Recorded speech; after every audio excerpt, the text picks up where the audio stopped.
जहां चूहा रहता है वहीं सर्प रहता है। नारद जी बोले मैया ये प्रेम नहीं है, ये तो भूत बावन भोलेनाथ बाबा शंकर के भजन का प्रभाव है। भजन की कृपा से सब प्रेम में रहते हैं। अच्छा नारद जी बोले भैया एक बात बताओ, एक प्रश्न है। बोले क्या? बोले संसार में जितने देवता हैं प्रत्येक देवता को एक पुष्प माल प्रिय है। किसी को जूही, किसी को चंपा, किसी को चमेली।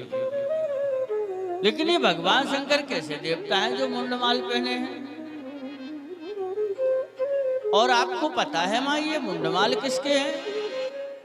पार्वती जी बोली नारद जी मेरे को तो पता ना है। नारद जी मुस्कुरा पड़े, बोले भैया आपको पता नहीं है और आप कहती हैं हमारे कैलाश पे सच्चा प्रेम है। अगर भोले बाबा आपको सच्चा प्रेम करते होते तो अब तक तो बता दिए होते। और नारद जी महाराज ने अपनी बात बड़े आराम से रख दी। नारद जी तो लौट के चले आए। संध्या हुई, भगवान शंकर जो कैलाश पे आए, सत्संग के लिए बैठे। बैठते ही बैठते पार्वती जी ने एक निवेदन किया, प्रभु एक प्रश्न है। बोले क्या? बोले संसार के सभी देवता एक ना एक पुष्प माल पहनते हैं, लेकिन आप ये मुंडमाल क्यों पहनते हो? और कृपा करके बताइए मुंडमाल है किसके? भगवान शंकर ने चारों ओर सर घुमा के देखा और बोला देवी ये बताओ यहाँ नारद जी तो नहीं आए थे? बोले आपको नारद जी से क्या करना, आप तो मेरे प्रश्न का उत्तर दो। बोले नारद जी से क्या है? बोले संसार के जितने ऊट पटांग प्रश्न होते हैं नारद की खोपड़ी में आते हैं।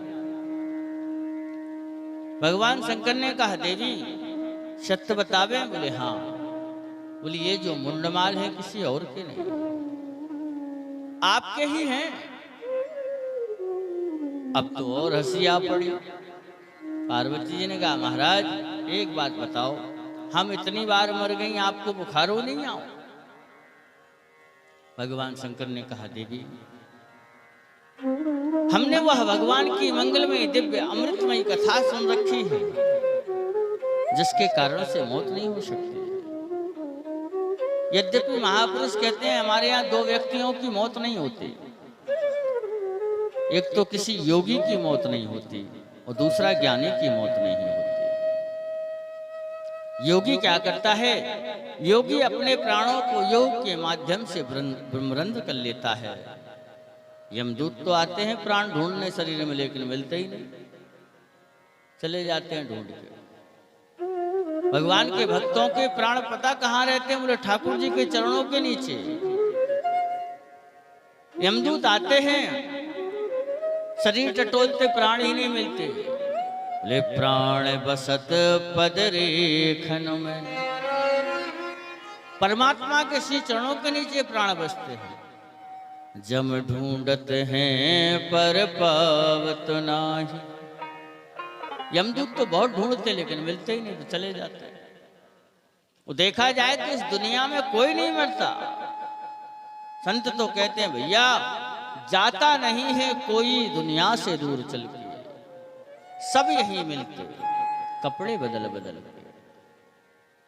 क्यों? बोले शरीर को छोड़ा और किसी दूसरे शरीर में आत्मा प्रवेश कर गई, उसको छोड़ा किसी तीसरे में। फर्क तो इतना है कि कपड़े बोलो तो शरीर बदल देते हैं।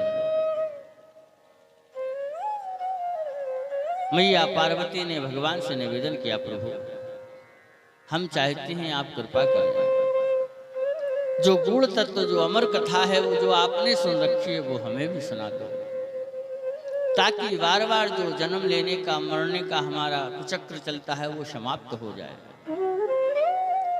भगवान शंकर ने कहा ठीक है देवी, लेकिन उसके लिए तुम्हें एकांत चलना होगा। देखो एकांत का कई अर्थ हैं। एकांत माने होता है एक माने हम, कंत माने भगवान। जहां हम और हमारे भगवान हो वही एकांत है। ऐसा नहीं कि आप गांव संसार छोड़ के जंग बैठ जाओ, गांव के बाहर की एकांत बैठे हैं। आपके मन में गांव ही बसा है तो काहे को एकांत कहते, इससे अच्छा तो घर में ही रहते। आप लाखों की भीड़ में भी एकांत रह सकते हैं अगर आपके दिमाग में सर में कोई है ही नहीं, केवल भगवान है, तब तो फिर भी आप ठीक है। यदि अगर आप जंगल भी चले गए और अपने दिलो दिमाग में घर परिवार संसार है तो इससे अच्छा तो घर में ही रहते। भगवान शंकर ने पार्वती जी को लिया और लेकर के मंगलमय अमरनाथ की यात्रा की। वह बाबा अमरनाथ की तलहटी कभी आप जाके देखना, क्या दिव्य महाराज जगह है। भगवान शंकर ने अपने साथ में जो कुछ था सब छोड़ते चले जा रहे हैं। गंगा जी को छोड़ दिया, चंद्रमा को छोड़ दिया। देखो शंकर जी के जो भक्त हैं या शंकर जी के भक्तों ने जो कुछ मांगा भगवान शंकर ने दिया।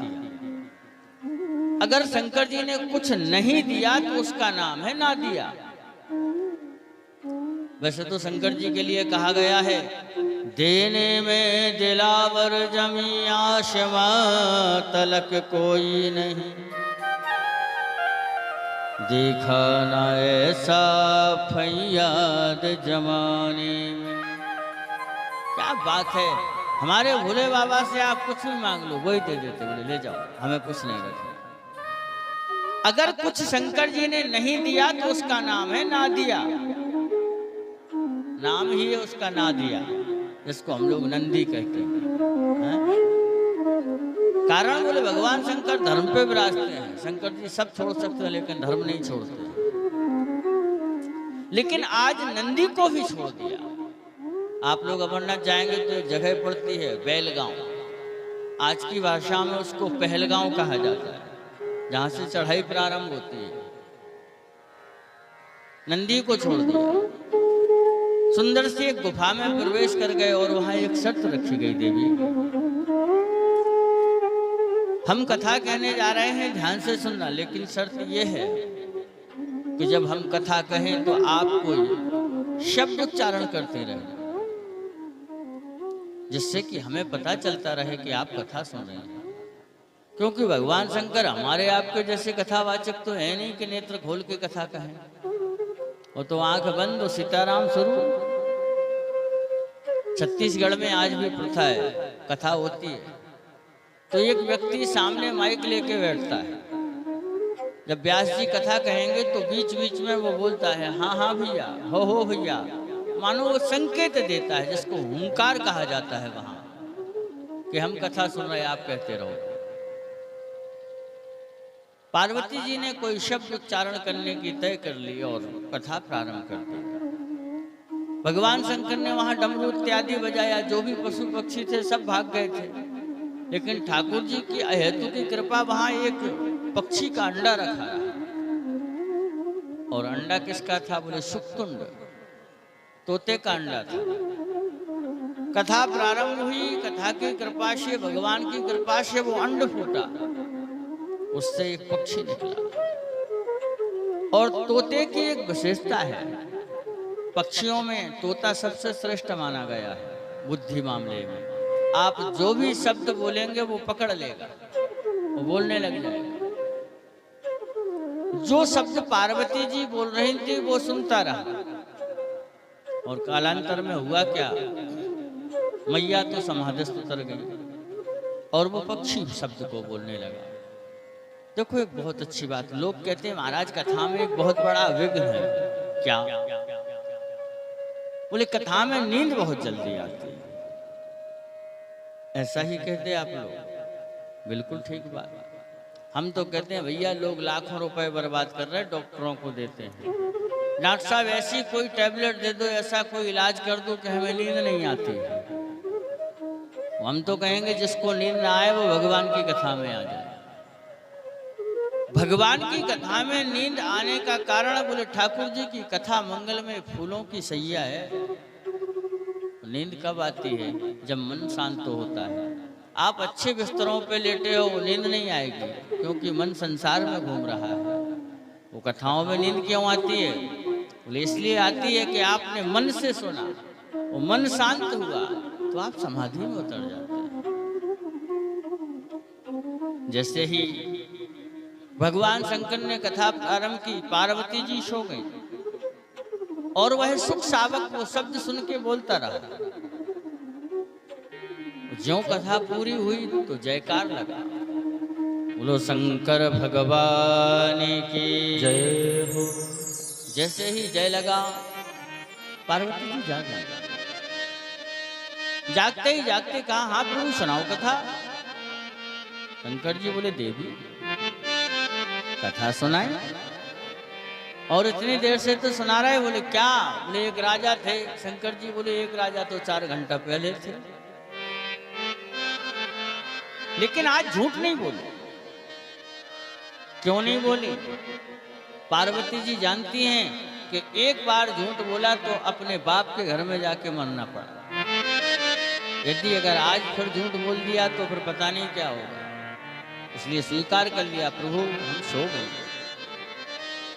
भगवान शंकर ने कहा, ठीक है देवी, यदि अगर तुम सो गई तो कोई बात नहीं।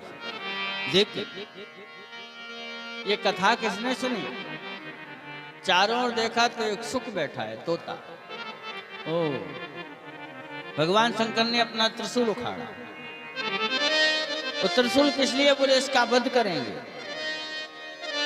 भगवान शंकर उस पक्षी का पीछा किए। पक्षी आगे भागा, शंकर जी पीछे। भागते भागते कहां पहुंचे? बोले व्यास जी महाराज की पत्नी अपनी अट्टालिका पे खड़ी थी, अपने केशों को झाड़ रही थी। उसी समय इनको जमुहाई आई और उस पक्षी ने विचार किया कि इससे अच्छी सुंदर गुफा नहीं होगी बचने के लिए। जैसे ही मैया ने मुख खोला, वो मुख में प्रवेश कर गया। भगवान शंकर व्यास जी के दरवाजे पर त्रिशूल गाड़ के बैठ गए। थोड़ी देर में व्यास जी महाराज आ गए। व्यास जी ने देखा भगवान शंकर दरवाजे पे बैठे, दौड़ के चरणों में गिर गए, प्रार्थना की। लेकिन भगवान शंकर प्रसन्न नहीं होते हैं। व्यास जी ने बहुत स्तुति की, लेकिन ठाकुर जी की बड़ी मंगलमय कृपा, शंकर जी एकदम क्रोध में। व्यास जी ने कहा, प्रभु आपकी नाराजगी का कारण क्या है? सो कृपा करके बताओ। व्यास जी से भगवान शंकर ने कहा, व्यास ए समय धनम चोरा, आपके घर में मेरा चोर घुसा है। तो व्यास जी को हंसी आ पड़ी कि आपका और चोर चोरी हो गई है ही क्या? आपके पास जो चोर चोरी कर ले जाए। संत बड़ा सुंदर निवेदन करते हैं, बोले शंकर जी की पूरी गृहस्थी पता कितनी है? तुम एक बर्तनों में, कपड़ों में है चर्म द्वय। बर्तन कितने हैं? बोले एक, वो भी तूमा, वो लौकी जैसा होता है। वो कपड़े 2 जोड़ी, वो भी मृग चर्म। इसके अलावा गहनों में है मुंडमाल, ब्याल तो खाने में। गहने क्या पहनते हैं? बोले मुंडमाल पहने हैं गले। वो खजाने में, बोले ब्याल तोस खाने में। फिर भी देने में दिलावर जमी आसमां तलक कोई नहीं। फिर भी इस ब्रह्मांड में कोई भगवान शंकर के बराबरी का नहीं। देने में दिलावर जमी आसमां तलक कोई नहीं। देखा न ऐसा फैयाद जमाने में। ऐसे भगवान शंकर बोले, बाबा आपके पास है क्या? मुंडमाल पहनते हो, धारण किए हो, गंगा जी सर पे है, चंद्रमा मत्थे पे है, भस्म रमाते हो, विभूति रमाए हो, मृग चर्म पहने हो, डमरू साथ में है, नंदी साथ में है, अब क्या चोर हो गया? महात्मा कहते एक व्यक्ति के घर में चोर घुसे, चोर। घर का मालिक पड़ा पड़ा देखता रहा कि चोर घुस रहे। चोरों ने आके तिजोरी तोड़ी, फिर भी देखता रहा। तिजोरी तोड़ दी और जितने जो कुछ रखे थे सब कुछ तोड़ दिया। वो मालिक पड़ा पड़ा देख रहा।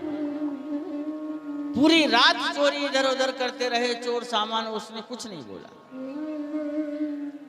जब वह चोर जाने लगे, अब घर का मालिक बोला, बोले भाई साहब कुंडी लगा दीजिए बाहर से दरवाजे की। चोर बोले तेरा दिमाग खराब है क्या?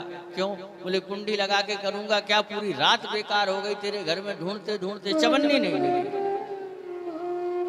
अब जब कुछ है ही नहीं तो चोर क्या ले जाए? मानो आज व्यास जी कहते हैं प्रभु आप कह रहे हैं कि मेरी चोरी हो गई, आपके पास है क्या चुराने के लिए जो चोर चुरा ले जाए? भगवान शंकर कहते हैं व्यास जी आप नहीं समझोगे। गोपनीयम गोपनीयम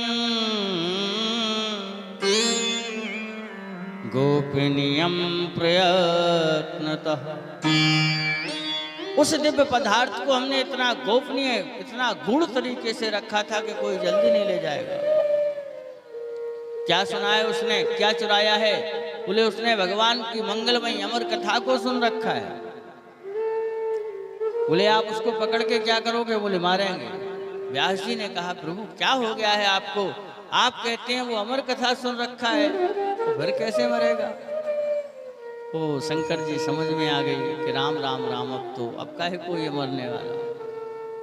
भगवान शंकर ने त्रिशूल लिया और कैलाश चले गए। यहां महाराज 12 वर्ष बीत गए और ये जो गर्भस्थ बालक हैं श्री शुकाचार्य जी महाराज, ये गर्भ से बाहर नहीं आते। 12 साल हो गए।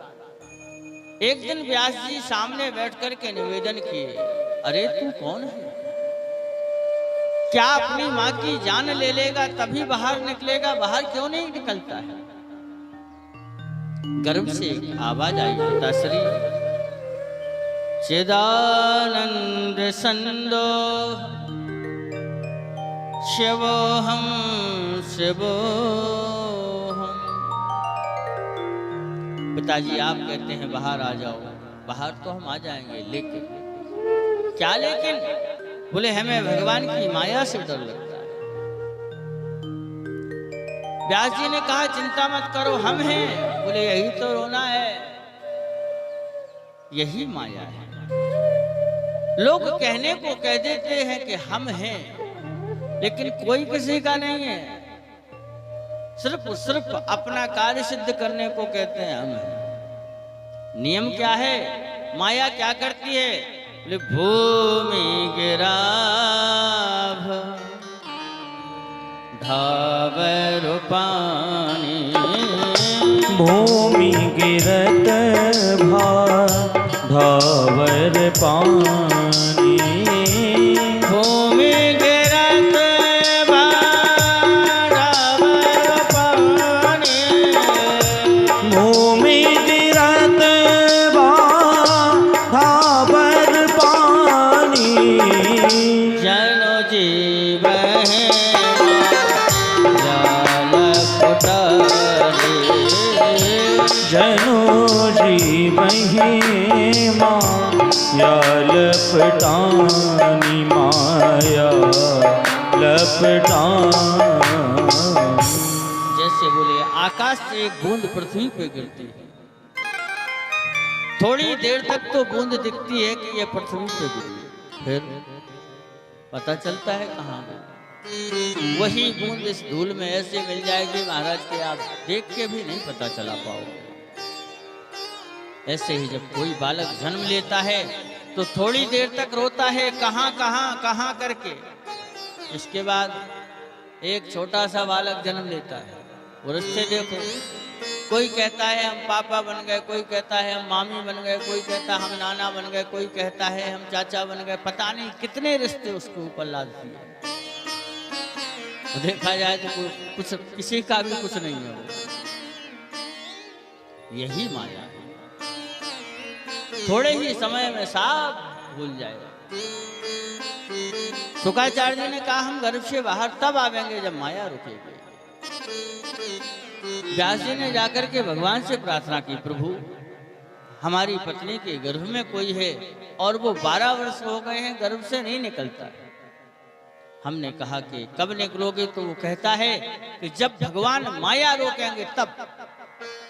ये अच्छा। ठाकुर जी ने कहा माया को निकाल पाना तो, रोक पाना तो असंभव है। बोलो वृंदावन बिहारी लाल की। श्री राम जय राम, जय जय राम। श्री राम जय राम, जय जय राम। श्री राम जय राम, जय जय राम। श्री राम जय राम, जय जय राम। श्री राम जय राम, जय जय राम। श्री राम जय राम, जय जय राम। जय सिया राम, जय जय हनुमान। जय सिया राम, जय जय हनुमान। व्यास जी की बात भगवान ने सुनी। और ठाकुर जी ने कहा व्यास, माया को रोक पाना तो मेरे बस में भी नहीं है, क्योंकि मम माया दुरस्तया। लेकिन भगवान के 24 अवतारों में व्यास एक अवतार है। तो ठाकुर जी ने कहा व्यास जी माया तो रुक जाएगी, लेकिन कितनी देर के लिए? बोले एक क्षण के लिए। एक क्षण बोलो तो कितना? आपकी और हमारी आंख की पलक 10 बार नीचे ऊपर हो जाए, एक क्षण हो गया। व्यास जी ने जाकर के पूछा कि ठाकुर जी ने निवेदन किया है कि एक क्षण के लिए माया रुके। उसने कहा चिंता मत करो, एक क्षण के चौथे भाग में हमारा काम बन जाएगा। भगवान ने अपनी माया को रोका, प्रसव की वायु चलाई और वह गर्भ से जीव निकला। बोलो सुखदेव भगवान की जय हो। जन्म लेते ही शुक्राचार्य जी महाराज सीधा जंगल की यात्रा कर दी। जंगल की ओर चल दिए। व्यास जी चिल्ला पड़े, पुत्रे ते तन्मयतया तरवो वनेदो।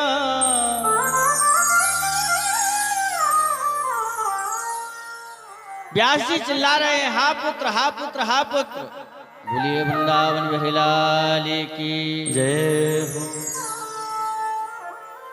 महाराज श्री व्यास जी महाराज अपने पुत्र को जंगल में हुआ जाते देख करके चिल्ला पड़े, यम प्रभजंत मनुपैतमपैत कृत्यम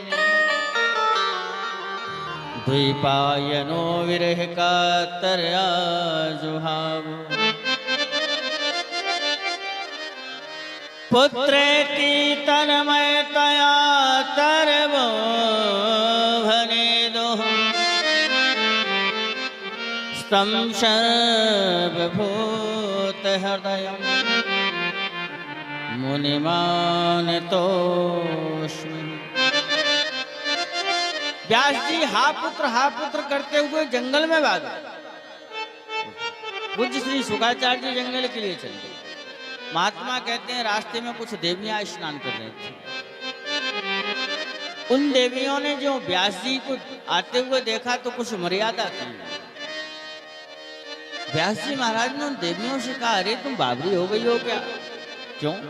बोले अभी तुम्हारे सामने मेरा जवान 18 वर्षीय पुत्र निकला और आपने उन्हें देख करके मर्यादा नहीं की। मैं बूढ़ा व्यास, मुझे देख के आप सब मर्यादा कर रही हूं।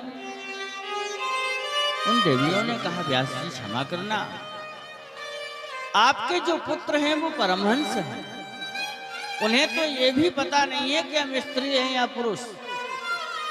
लेकिन व्यास जी आपने संसार भोगा है, इसलिए हम आपकी मर्यादा कर रहे हैं। ओ व्यास जी महाराज को लगा मेरा पुत्र चला जाएगा और भागे। हुआ क्या? बोले तरबोभिनेद हो, जो बेरी के जो वृक्ष होते हैं उन वृक्षों ने व्यास जी को पकड़ लिया। कहाँ जा रहे हो? ये देखता नहीं, मेरा जवान पुत्र जंगल में चला गया, एक बार भी राम राम नहीं हुई, सीधा जंगल, उसको वापस लेने जा रहे हैं। उन वृक्षों ने कहा, व्यास जी मेरी ओर देखो, हम भी एक वर्ष में पता नहीं कितने पुत्र तैयार करते हैं, लेकिन कभी एक पुत्र अपने पास रखते हैं? सारे पुत्रों को संसार के लिए दे देते हैं। पता नहीं लोग कैसे कैसे उन वृक्षों के फलों को ले आते हैं, कोई लाठी से, कोई डंडे से, कोई पत्थर से। व्यास जी, आप एक पुत्र को क्या जग कल्याण के लिए, जगत के लिए नहीं छोड़ सकते? उन वृक्षों की बात को सुनकर के पूज्य श्री व्यास जी महाराज लौट के आश्रम आ गए। जैसे ही आश्रम आए, अब मन नहीं लगता है, तो श्री नारद जी महाराज का आगमन। नारद जी महाराज ने बड़ा सुंदर निवेदन किया, व्यास जी क्या बात है, आप उदास क्यों हैं? बोले क्या करें, आपको पता है हमारे जो जवान पुत्र हैं वो जंगल चले गए हैं, इसके अलावा हमने 17 पुराणों की रचना की, लेकिन मन शांत नहीं, समझ में नहीं आता है क्या करूं।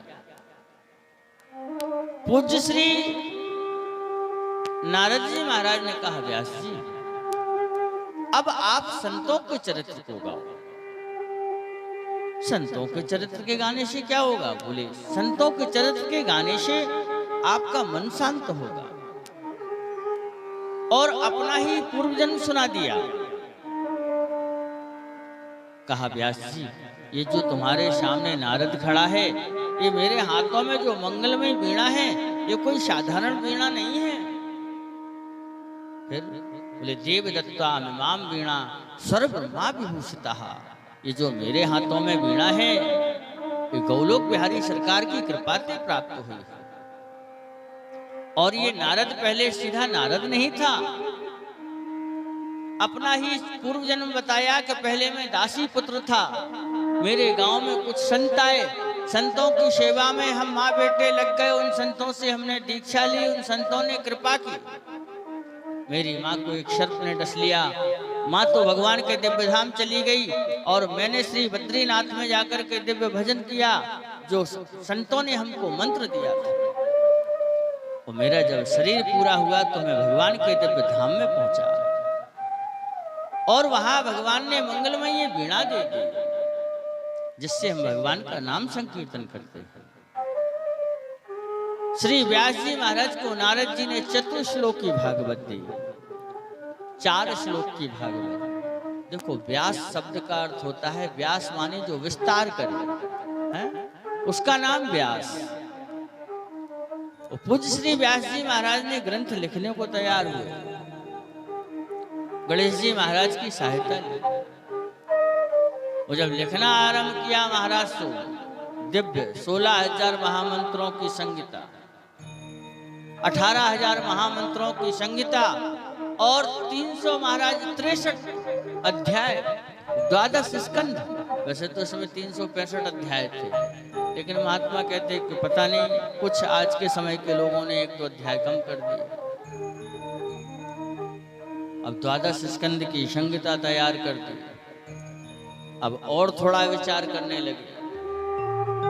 क्यों? बोले घर में कोई वयोवृद्ध व्यक्ति हो, कोई संपत्ति इकट्ठी कर ले, वो खर्च करने वाला ना हो, तब विचार तो बनता है कि मैंने ये किसके लिए किया है। अब तो व्यास जी महाराज और चिंतित हो गए। महापुरुष कहते, उसी समय व्यास जी के 2 शिष्य आए। शिष्यों ने कहा, गुरुदेव हम जंगल में जाते हैं समिधा लेने के लिए, हमें जंगल में डर लगता है अथवा मन नहीं लगता है, तो कृपा करके आप कोई ऐसे मंत्र बताओ कि हमें डर भी ना लगे और हम समिधा भी ले आओ। श्री व्यास जी महाराज ने अपने दोनों शिष्यों को एक मंत्र याद कराया। एक मंत्र में भगवान के मंगलमय स्वरूप का वर्णन है। और दूसरे मंत्र में भगवान के स्वभाव का वर्णन। बोलो तो एक में प्रभाव, दूसरे में स्वभाव। दोनों ब्रह्मचारियों ने उन मंत्रों को सीख लिया। जंगल में जाकर के वो मंत्र गाते हैं। वहीं एक जगह झाड़ी में पूज्यपाद श्री शुकाचार्य जी महाराज बैठ करके ईश्वर का चिंतन कर रहे हैं। लेकिन किसका? बोले निर्गुण निराकार का। अभी ईश्वर जानते नहीं है कैसा। झाड़ियों में बैठे ब्रह्मचारी जी मंत्र गायन कर रहे हैं। बरहा पीडम नटवर बपु कर्ण्यो कर्णिकारम बिभ्रद बासा कनक कपिशम वैजयन्तीं च मालाम् रंध्रान वेणुर्मधुर स्वधया पूरयन् गोप वृंदे वृंदारण्यं स्वपद रमणं प्राविश्यद गीत कीर्ति। भगवान का मंगलमय स्वरूप का चिंतन। प्यारे कन्हैया कैसे हैं? बोले बरहा पीडम नटवर बपु। क्या दिव्य श्रृंगार किया महर्षियों ने। भगवान कन्हैया के काले काले घुंघराले केस हैं, बड़े बड़े कजरारे नेत्र हैं। भगवान के गले में वैजयंती की माला डली। सुंदर कर्ण के ऊपर कनेर पुष्प लगे हुए। और भगवान कितने सुंदर हैं। बोले नटवर। वर कहते हैं दूल्हे को। वो महाराज किसी का विवाह हो, दूल्हा तैयार हो, फिर देख लो। महात्मा कहते हैं 1 मिनटों में महाराज सेंट पे सेंट, पेंट पे पेंट बदल डाले। कन्हैया तो बड़े दिव्य है। भगवान कन्हैया का सौंदर्य श्रृंगार वर्णन। भगवान मंगल में अपने अधरोष्ट पर मुरली रखे, गले में पीतांबर है। आगे आगे गाय चल रही हैं, पीछे पीछे प्यारे कन्हैया अपने सुंदर से अधरों पे मुरली को रख के बजाते हैं। संत बड़ा सुंदर चिंतन करते हैं भगवान की सुमंगलमय छटा का। ठाकुर जी का क्या दिव्य श्रृंगार है। और आपको बताएं बांके बिहारी के सबसे ज्यादा सुंदर क्या लगता है? आप लोग वृंदावन गए? बिहारी जी के दर्शन किए? नहीं किए? अरे कभी जाना बिहारी जी। वो बिहारी जी का अगर देखने लायक कुछ है तो नेत्र। क्यों ऐसा? ठाकुर जी की बड़ी महती कृपा हुई। आपको एक हम सत्य घटना बताएं। पूज्य श्री शास्त्री जी ने हमको मऊरानीपुर बुलवाया। आए तो हमने कहा भाई साहब क्या बताएं, बिहारी जी हमसे नाराज चल रहे हैं। क्यों? हमने जब से कोरोना काल चला है वृंदावन नहीं जा पा रहे। इन्होंने हमको आश्वासन दिया शास्त्री जी चिंता मत करो, जल्दी आना पड़ेगा। और उसी दिन शाम को आप लोग जानते होंगे विश्व के बहुत अच्छे कथाव्यास हुए हैं पूज्य श्री राजेश रामायणी जी महाराज। उनके सुपुत्र का फोन आ गया। बोले महाराज जी आपका फ्री हो रहा है। हमने कहा 24 को अपना 23 तक था कार्यक्रम। तो बोले आप एक काम करो अपनी पूर्णाहुति करा के बिहारी जी आ जाओ। हमने कहा भाई साहब धन है आप आए और वृंदावन से बुलावा आ गया। और कभी आप बिहारी जी जाएं, बिहारी जी के दर्शन करें। बिहारी जी के सबसे सुंदर अगर कुछ है तो नेत्र। और पता बिहारी जी में पर्दा आज भी चलती है बराबर। सीधे खुले दर्शन नहीं होते हैं। एक पुजारी इस तरफ खड़ा रहेगा, एक उस तरफ पर्दा चलाता है। कारण बोले कन्हैया है चितचोर, पता नहीं किससे नैन लड़ जाए और भाग जाए। तो बोले नैन ना मिल पाए इसलिए पर्दा चलाते हैं। हमारे यहाँ बड़े दिव्य संत हुए हैं जिनका भी शरीर पूरा हो गया 3 जुलाई को। पूज्यपाद श्री रश्का पागल जी महाराज जो ब्रज की भूमि में विराज करके उन्होंने बिहारी जी के सुंदर सुंदर पदों का चिंतन किया। क्या दिव्य चिंतन है बिहारी जी का। आओ हम सब भी करें। बोलो बांके बिहारी लाल की।